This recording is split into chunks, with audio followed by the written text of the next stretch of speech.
Hello friends, welcome to Suja Samayal. இன்னைக்கு நம்ம பார்க்க போற ரெசிபி கல்யாண வீட்டு முட்டைகோஸ் பொரியல். பொதுவா நாம கல்யாண வீடுகளில் சாப்பிட்ற முட்டைகோஸ் பொரியல் நம்ம வீட்டில் செய்கிறத விட ரொம்பவே டேஸ்ட்டாக இருக்கும். இன்றைக்கி அந்த கல்யாண வீட்டு முட்டைகோஸ் பொரியலை நம்ம வீட்டிலையே எப்படி செய்கிறதுன்னு பார்க்கலாம். பேனில் ஒரு டேபிள் ஸ்பூன் அளவுக்கு எண்ணெய் ஊற்றிருக்கேங்க. இதில் ஒரு அரை டீஸ்பூன் கடுகும் அரை டீஸ்பூன் உளுந்தும் முதல்ல சேர்த்துக்கிறேன். இது கூட நல்ல வாசனைக்காக ஒரு 1/4 டீஸ்பூன் அளவுக்கு ஜீரகம் சேர்த்துக்கிறேன். உங்களுக்கு ஜீரக வாசனை பிடிக்கலனா நீங்கள் சேர்த்துக்க வேண்டாம். இது எல்லாம் நல்லா பொரிஞ்சு வரட்டும். இது நல்லா பொரிஞ்சிருச்சுங்க. இப்போது 2 பச்சை மிளகாய் பொடிசாக கட் பண்ணி சேர்த்துக்கிறேன். அடுத்ததாக ஒரு பெரிய வெங்காயம் நல்லா பொடிசாக கட் பண்ணி சேர்த்துருக்கேங்க. இது கூட கொஞ்சமாக கருவேப்பிலை சேர்த்துக்கிறேன். இந்த வெங்காயம் கருவேப்பிலை எல்லாம் நல்லா வதங்கட்டும். வெங்காயம் நல்லா வதங்கிருச்சுங்க. அடுத்ததாக நான் ஒரு 200 கிராம் அளவுள்ள முட்டைக்கோஸை கட் பண்ணி சேர்த்துருக்கேன். இது கூடவே ஒரு 50 கிராம் அளவுக்கு கேரட்டும் 50 கிராம் அளவுக்கு ஃப்ரெஷ்ஷான பச்சை பட்டாணியும் நான் சேர்த்துக்கிறேன். அடுத்ததாக ஒரு 2 டேபிள் ஸ்பூன் அளவுக்கு பாசிப்பருப்பு சேர்த்துக்கிறேங்க. இந்த பாசிப்பருப்பை நான் ஒரு 15 நிமிஷம் தண்ணியில் நல்லா ஊற வச்சுட்டு நல்லா கழுவிட்டு சேர்த்துருக்கேன்.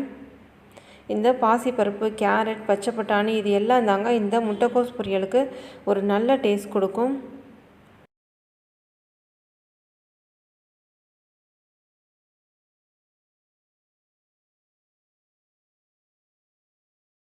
அடுத்ததாக இந்த முட்டைக்கோஸ் பொரியலுக்கு தேவையான அளவு ஒரு அரை டீஸ்பூன் அளவுக்கு உப்பு சேர்த்துக்கிறேன். அடுத்ததாக இந்த காயெல்லாம் வேகிறதுக்காக நான் ஒரு 100 ml அளவுக்கு தண்ணி சேர்த்துக்கிறேங்க. நம்ம முட்டைக்கோஸை தனியாக வேக வச்சு சேர்க்கணுன்னு அவசியம் இல்லைங்க. இது சீக்கிரமாக வெந்துடும். அதனால் நம்ம இப்படியே வேக வச்சுக்கலாம். இது கொதிக்க ஆரம்பித்த உடனே லோ ஃப்ளேமில் வச்சு ஒரு மூடி போட்டு மூடி வச்சுருங்க. இது ஒரு 15 நிமிஷம் இருக்கட்டும். 15 நிமிஷமும் அப்படியே மூடி வச்சிடாதீங்க. 5 நிமிஷத்துக்கு ஒரு வாட்டி எடுத்து நல்லா மிக்ஸ் பண்ணி விட்டுக்கோங்க. தண்ணி எதுவும் பத்தாத மாதிரி இருந்ததுன்னா கையில் எடுத்து கொஞ்சமாக தெளித்து விட்டுக்கோங்க. மொத்தமாக தண்ணி எதுவும் ஊற்றிடாதீங்க. இதுக்கு ரொம்ப தண்ணி இருந்து ஓவர் குக் ஆகிடுச்சுன்னா நல்லா இருக்காது.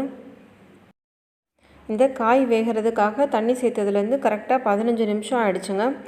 பாருங்கள், இப்போ இந்த முட்டைக்கோஸ், கேரட், பச்சை பட்டாணி எல்லாமே நல்லா கரெக்டாக வெந்திருக்குங்க.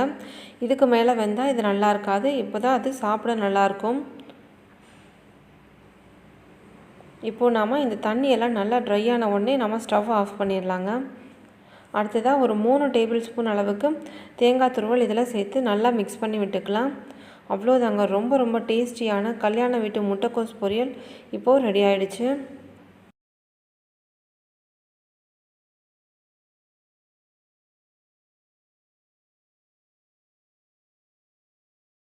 ரொம்ப ரொம்ப சிம்பிளான இந்த கல்யாண வீட்டு முட்டைக்கோஸ் பொரியலை நீங்களும் செஞ்சு பார்த்துட்டு உங்கள் கமெண்ட் சொல்லுங்கள். இந்த வீடியோ உங்களுக்கு பிடிச்சிருந்ததுன்னா மறக்காமல் எங்கள் சேனலை சப்ஸ்கிரைப் பண்ணுங்கள். தேங்க்யூ.